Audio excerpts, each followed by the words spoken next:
It's all about the comeback next on The Daily.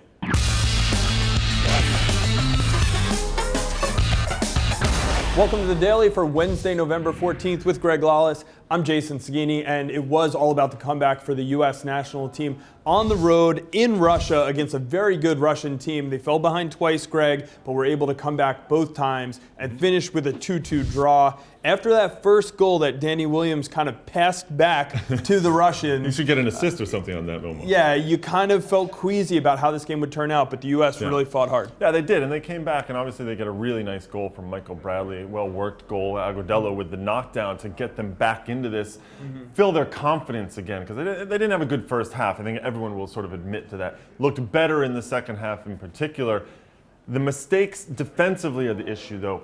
Right. There's the Danny Williams mistake, and then Clarence Goodson going in with the tackle on the penalty. I think it was a deserved penalty for Russia. Late, almost gave the game away in the end until the U.S. could make their big comeback. And the other thing about the Goodson, unneeded. You have Tim Howard there covering the play. It's a tight angle. You don't make that challenge. It is. He's almost trying to protect his goalkeeper, though. There's a little bit of just not wanting this forward who's going in pretty hard and pretty fast to slam into your goalkeeper, and that's something a defender takes into account as well. All right, well, as disappointing as that was, the U.S. was able to mount a comeback. They sub in Mix Diskerud and Terrence Boyd late. I think there was only about 4 minutes remaining when they subbed in, but 4 minutes of stoppage time.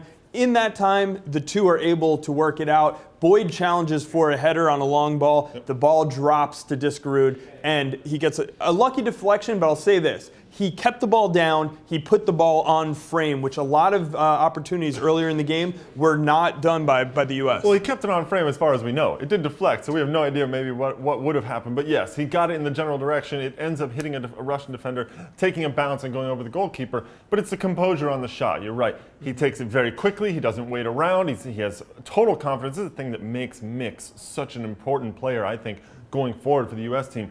His ability to jump into the attack whenever he can. He's not afraid to take players on. He's not afraid to take a shot. He's not afraid of his own talents and skills and putting them into practice. All right, well, we saw the debut of Josh Gatt also in this U.S. game. So a lot of young players making an impact. Uneventful, very uneventful for him. Yep. But again, 2-2 result in Russia has got to be a good result for Jurgen Klinsmann and the U.S. national team.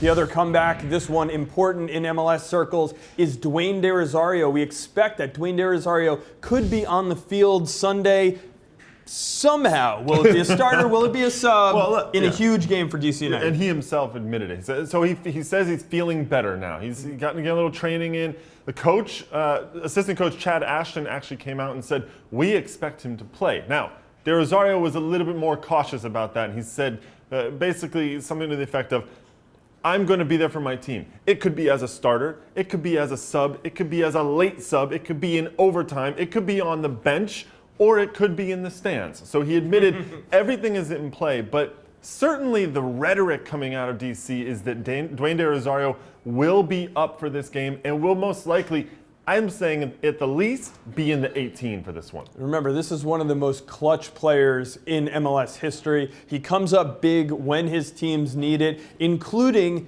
at RFK for the Houston Dynamo with the game-winning goal in MLS Cup. So this is something we've seen before. They obviously need a two-goal win to send it to overtime, 3 to win it. So Dwayne De Rosario being back for DC would be huge. It would be huge, especially we also got word late on Tuesday that Adam Moffat will miss this game for the Houston Dynamo. So there might be a little bit more space in the midfield for Dwayne De Rosario to drop into and operate in if Moffat's not in there to clear things up. We still don't know what's really going on with Ricardo Clark from the Dynamo as well. He missed the last game through an injury. So there could be some issues in the midfield for Houston, which would give a great chance for DC United. Could be a goal fest. We'll see. 4 p.m. Eastern time on Sunday on the NBC Sports Network and Univision Deportes. That's all we have for the Daily today. We'll be back with plenty more tomorrow.